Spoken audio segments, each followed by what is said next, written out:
हे विष पेरायचं काम करते, त्याला सोडणार नाही मी. उद्या मुख्यमंत्र्यांची भेट आहे. पोलिसांमध्ये मतींनी काय स्टेटमेंट दिलेलं आहे, एकदा त्या स्टेटमेंटच्या आधारावर याला जेलमध्ये गेला पाहिजे. आणि बिद्दलच्या पोलीस कमिशनरला सुद्धा सांगतो, असे रात्रीचे 12 वाजता जाऊन भडकाऊ भाषण करणाऱ्यावर गुन्हा दाखल करणार आहात का नाही?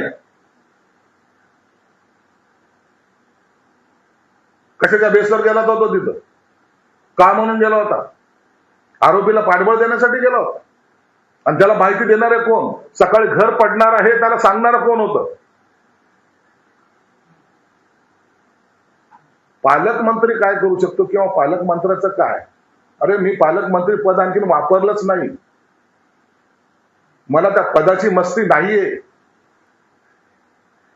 माझं त्याला ओपन चॅलेंज आहे.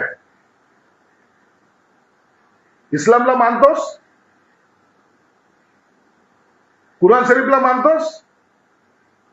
ठेव त्याच्यावर हात आणि सांग त्या फिदा खानला मी आणलं नव्हतं म्हणून. तिला लपवण्यामध्ये ह्या इम्तियाज जलीलचा हात आहे. मला खऱ्या अर्थानं सांगायचं, स्पष्टपणे मी बोलतो, मतीन एवढा आरोपी नाहीये, हा इम्तियाज आरोपी आहे. त्याची हिंमत नाहीये. त्या मतीन कोण आहे? तो बिचारा छोटा नगरसेवक. शिरसाट साहेब, मी घाबरणारा माणूस नाही आहे, मी लढणारा माणूस आहे. आणि तुमच्यामध्ये जितकी ताकद आहे तुम्ही लावा. मी पोलिसांना, प्रशासनाला, तुम्ही काही कोर्ट नाही आहे, तुम्ही काही पोलीस नाही आहे. मला माहित आहे तुम्ही पोलिसांवर दबाव टाकेल, तुमची सरकार आहे, तुमची हुकूमत आहे, पण मी पोलिसांना सहकार्य करेल. आणि तुमच्या बोलण्याप्रमाणे आता तुमच्यावर जबाबदारी आहे. तुम्ही जे माझ्यावर जे आरोप केलेले आहे की हे माझी नातेवाईक होती, आता तुम्हाला सिद्ध करावं लागणार आहे. नाही तर कोर्टामध्ये खेचण्याची ताकद मला पण आहे. मी तुम्हाला पण कोर्टामध्ये खिचू आणि कोर्टामध्ये हे तुम्हाला सिद्ध करावं लागणार आहे की कोण माझी नातेवाईक होती. आणि जे तुम्ही आरोप केले ना की MIM कशा प्रकारचं आतंकी संघटन आहे, MIM वर बंदी घाला करके. शिरसाट साहेब, तुमचे जे पप्पा दिल्लीमध्ये बसलेले आहे ना, पंतप्रधान नरेंद्र मोदी साहेब, त्यांनी हेच आतंकवादी संघटनांचे जे प्रमुख आहे असदुद्दीन अवैसीला जगभरामध्ये त्यांनी पाठवले होते या देशाचा मुद्दा राखण्यासाठी.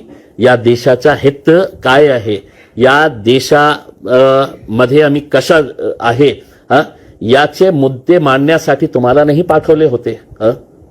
माझे असदुद्दीन अवैसीला पाठवले होते, ज्यांच्या बाबतीत तुम्ही हे बोलत आहे की हे अतिरेकी संघटन आहे. तर मोदी साहेबांना विचारा तुम्ही जाऊन की तुम्ही एका अतिरेकी संघटनांचे प्रमुखाला विदेशात पाठवले होते करके. बोलताना थोडासा अकलेचा वापर करा साहेब. मला पण बोलता येत आहे, मला माहित आहे खूप ऊन आहे. थोडा स्वतःला आपल्याला आवरा. आणि खूप ऊन आहे म्हणून मी आपल्याला सल्ला देतो की लिंबू पाणी घ्या, थोडासा थंड, आणि बोलण्याच्या अगोदर ते लिंबू पाणी घ्या. पण मला माहित आहे की तुम्हाला लिंबू पाणी चालत नाही आहे, तुम्हाला